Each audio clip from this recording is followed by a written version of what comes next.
Hey Clashers, the probably best strategy for Super Dragons in the current Town of 50 meta with the Record spell. Now we'll show you exactly how to use this strategy because it is not that hard to use. Now we'll show you exactly how. And for today's video, we're going to do things a bit different because I want to make this more like a guide, explaining more how you can do this. Because I believe this is a quite easy to execute strategy.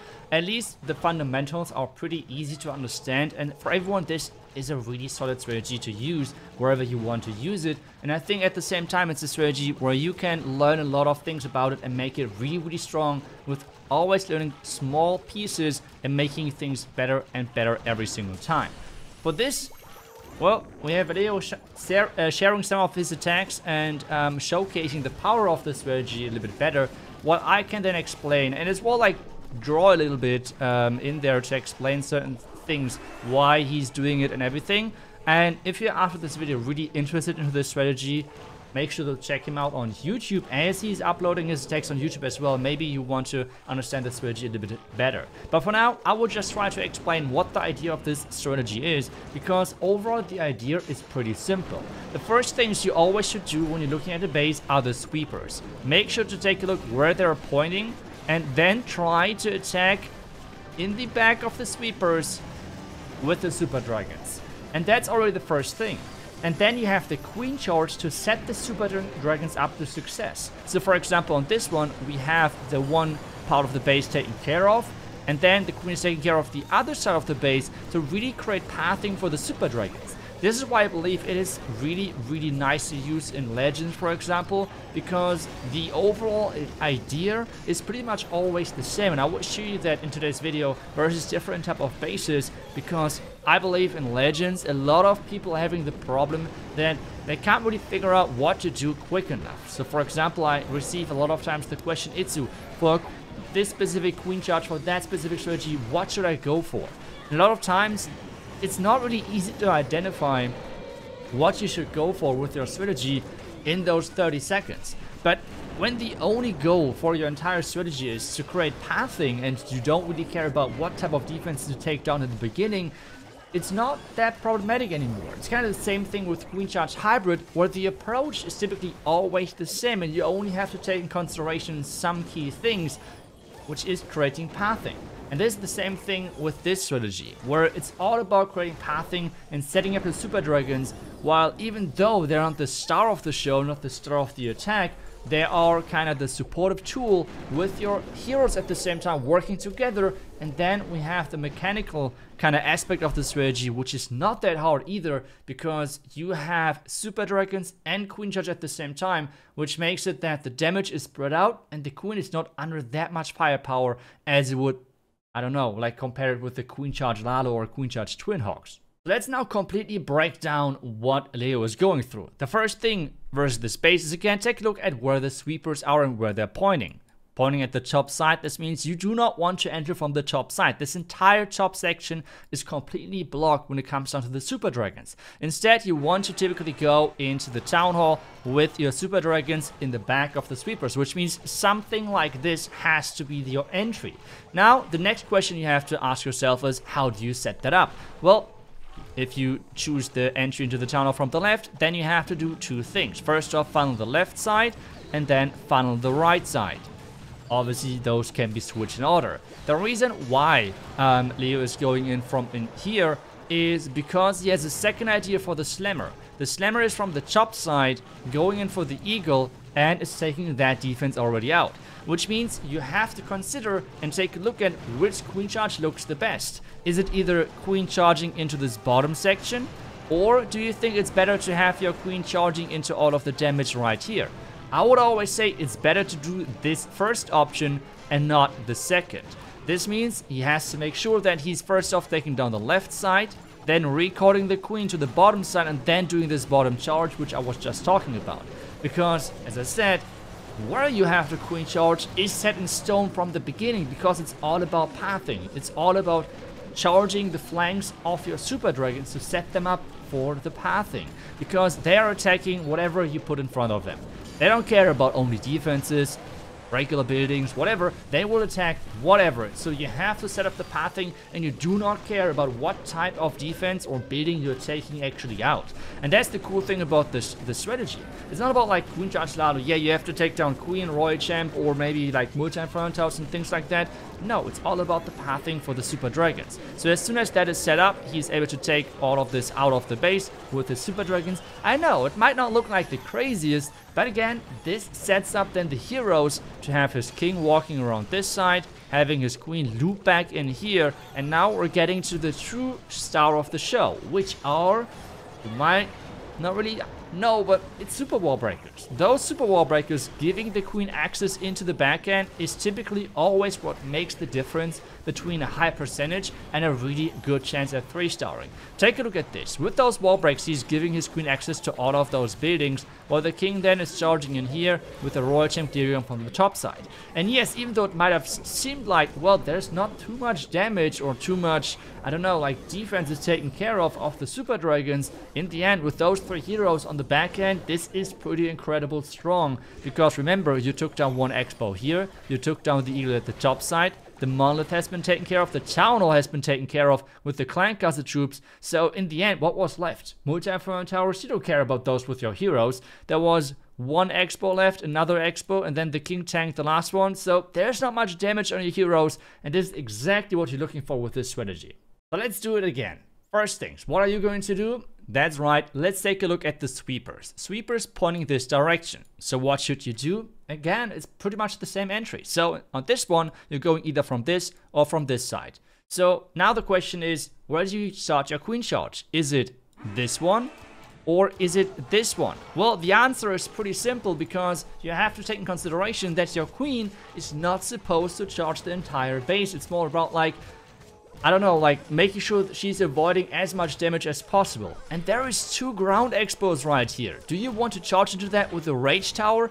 No, you don't want to do that. So what he's doing instead, he's kind of like diving into the first layer of the like kind of trying to take down the first layer of defenses like this. And with that, the funnel is already set up. Like with taking this out, this means the ground expos can like fire as much as they want, because they're not really under the queen is not under too much threat. He's triggering the rage tower early, and now can recall the queen to the bottom side where there is no rage tower. Ground expo is really far into the base, which is not as problematic. And now you can see again the wall breaks are happening, giving the queen then access into the later stages of the attack with the king supporting. But for now, he set up the pathing for the Super Dragons. This is what it's all coming down to with this strategy. And it's more about, like, again, figuring out the order and what to do with the queen charge and with the funneling. Is this first or is this first? The number 1 or the number 2? On this one, as I said, with the 2 raged up ground expos, you do not want to charge into that. So this has to be the option number 1, and then recalling the queen into kind of safety from this area. Now the Town Hall is going down. This time around there was too much damage around this left side, so there is no slammer for the Eagle. Instead, he used the slammer with the Super Dragons, which is always a nice choice. The 1 ground expo went down from the Super Dragons. And now we have the king supporting, we have the queen charging in. And again, more wall breaks are happening as he's freezing the backhand defenses. Queen is keep charging forward. And at this stage, it's 1 expo left. The Monolith is about to go down. And then where's the damage? There's literally no damage to defend all of those heroes, because we have the king, we have the Royal Champ, and we have the queen all working together. But now again, take a look at that. As soon as he's getting to the back end, he sees, okay, the queen has to somehow leave that compartment. He's using yet another wall break to give the queen access to the next compartment. And this is really what all this is coming down.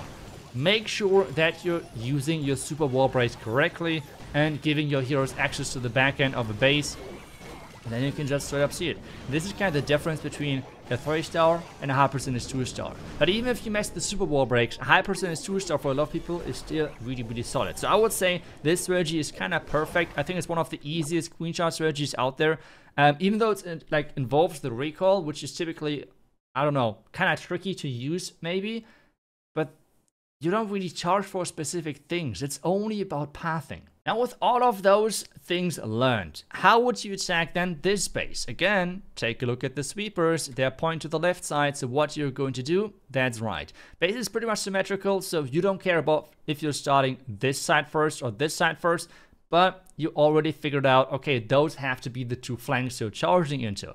The next thing obviously is, well, what type of siege machine do you use? On those bases, a lot of times you can get great value with the flinger. If you see a good flinger spot, go for it, and especially if you can take down a backhand air defense, that's even better. So what he does on this one is trying to take down those defenses with the flinger and then having his super dragons push into the town hall as usual.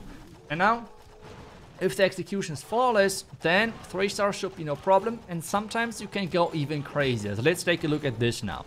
Starting with the flinger on the left side as well, as the queen is taking down the defenses, you don't really have to charge too far with your queen. The main goal for you is just the air defense on this one and some pathing as well. As soon as those buildings are down and as soon as your queen is under too much firepower, you just recall her. As I said, it's not mechanically the hardest strategy to pull off, but overall it is just super effective to get those things right. The next thing as well, which should have said this in the beginning, but I kind of assumed everyone knows about it, but if you're wondering why he's only using 4 healers in the beginning, this is kind of dependent on the recall capacity for the spell, for the recall spell. Because this spell can only recall a certain amount of housing space. Queen is 25, a pet is 20, and then the healers are added up, and this means you cannot use 5 healers and recall the queen with all of those healers together. So what you have to do is you have to start with a 4 healer queen charge, and then add the 5th healer as soon as you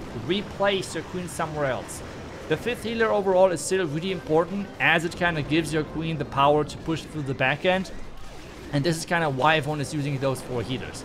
In this specific attack, you can see again a wall break happening to get the queen further into the base, and at the same time you have the super dragons clearing out the core, and as soon as the clan castle, that's a really important thing, as soon as the clan castle is gone, you can then use the remaining heroes, because you don't have a poison within this army. So if you're doing an ice golem, a lava hound, things like that, they're really annoying to face, so always remember that.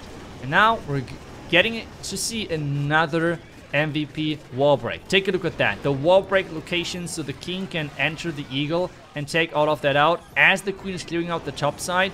And well, the royal champion does not have, like in this case, has not any use case whatsoever. She can be completely swagged versus the space, and this is a proper world base. At least was used in one of the qualifiers. So really nice job to Leo, really showcasing the power of this strategy. I would say overall, it might not have the highest hit rate in pro competitive scene, and I like to kind of make fun of this strategy sometimes, but I think especially for new players or for players who want to get into the queen charges, this is the perfect strategy. I would say this is the E-Dragons of the air spam. Because Electro Dragons, they are somewhat easy to get into to understand the basics, but then there is still a really long and high learning curve as you can get better and better with it. And I know a lot of people don't want to hear it, but Electro Dragons at the highest level are not easy to play. It's really not. The same thing with this strategy. The basics to get that attack down is really not that hard. But then you can add the difficulty of the wall breaks, for example. Really make sure that you know how to understand how to use them. And then keep adding those small little pieces. And with that, the strategy I feel like is a perfect strategy for beginners to use and really step up their play one by one and really make sure that it's not too hard to execute. Otherwise, well, I hope you enjoyed the video. If you want to know more about this strategy, make sure to watch some of Leo's attacks. I have linked all of that down below in the description, and the strategy link as always as well. Thank you so much for watching. We'll see you guys back tomorrow with the next video. Until then, see ya and bye bye.